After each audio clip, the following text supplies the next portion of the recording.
Doctor Alok Kumar ji.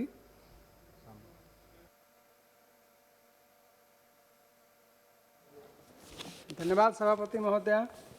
आपने मुझे arbitration and conciliation amendment bill 2021 पर अपनी बात रखने का मौका दिया। जैसा कि हम सब जानते हैं, आर्बिट्रेशन एंड कंसिलिएशन एक्ट 1996 जो कि प्रिंसिपल एक्ट है और यह model law adopted by the United Nations commission on international trade law पर बेस्ड है। यूनाइटेड नेशंस ने अपने मॉडल लॉ को 1985 में अडॉप्ट किया था। समय के साथ बदलते हुए परिस्थितियों को ध्यान में रखते हुए आर्बिट्रेशन एंड कंसिलिएशन एक्ट 1996 में अमेंडमेंट जरूरी था, जिसके लिए हमारी सरकार ने arbitration and conciliation amendment ordinance 2020 लाई। This ordinance has omitted the 8th schedule of the arbitration and conciliation act 1996 जो कि क्वालिफिकेशन, एक्सपीरियंस और एक्रेडिटेशंस के नॉर्म से संबंधित है कि किस तरह आर्बिट्रेटर्स एक्रेडिटेड होंगे। इस विधेयक के अमेंडमेंट से इमिनेंट आर्बिट्रेटर्स को पूरे भारतवर्ष में आर्बिट्रेशन करने में सुविधा होगी, जो कि आर्बिट्रेशन काउंसिल ऑफ इंडिया के देखरेख में होगा। महोदया, हमारी जुडिशरी ने लॉकडाउन शुरू होने के बाद डिस्ट्रिक्ट लेवल पर 45,73,159 केसेज को सुना। हाईकोर्ट ने 20,60,318 केसेज को सुना और वहीं ऑनरेबल सुप्रीम कोर्ट ने 32,000 केसों को सुना।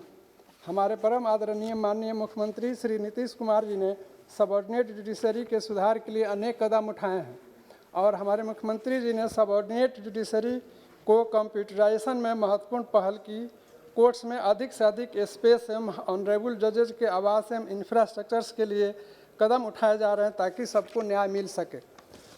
महोदया, इस बिल के आने से इन्फोर्समेंट ऑफ कॉन्ट्रैक्ट रिजीम मजबूत होगा और डोमेस्टिक और इंटरनेशनल इन्वेस्टर्स इंडिया को पसंद करेंगे अपनी अपनी डिस्प्यूट को निपटारे के लिए।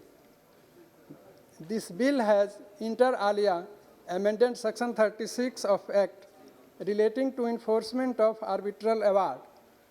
This provision comes into picture only after the arbitral proceeding concluded and the award is rendered.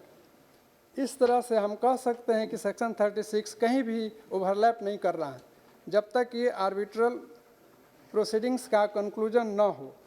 इस बिल के सेक्शन 36 में अमेंडमेंट इसलिए किए गए हैं कि करप्ट प्रैक्टिसेस से कॉन्ट्रैक्ट या अवार्ड्स को अनकंडीशनल स्टे दिया जाए यदि कोर्ट को प्राइमा फेसी लगता है कि फ्रॉड या करप्शन हुआ है।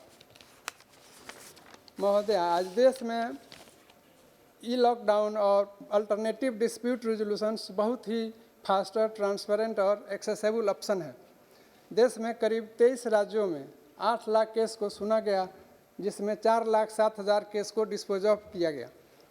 महोदय, आर्बिट्रेशन एंड कंसिलिएशन एक्ट 1996 को पूर्व में वर्ष 2015 एवं वर्ष 2019 में भी अमेंड किया गया ताकि नियमों को सुगम बनाया जाए एवं इंटरनेशनल ट्रेंड्स को भी हम अपने देश में भी उस पेस को बरकरार रखें जो कि यूजर्स फ्रेंडली और कॉस्ट इफेक्टिव हो।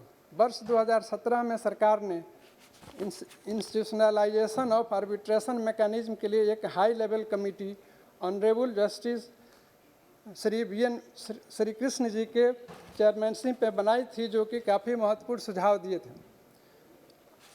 आज सुधार का ही परिणाम है कि देश में 15,818 कोर्ट हॉल्स थे, जो जनवरी 2020 में बढ़कर 19,632 हो गए।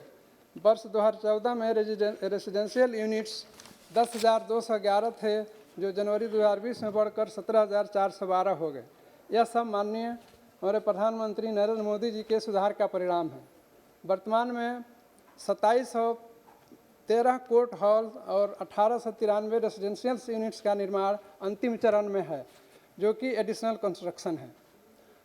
महोदय, आज हमारा देश हमारे माननीय प्रधानमंत्री श्री नरेंद्र मोदी जी एवं बिहार राज्य के हमारे माननीय मुख्यमंत्री श्री नीतीश कुमार जी के नेतृत्व में विकास के पथ पर आगे बढ़ रहा है।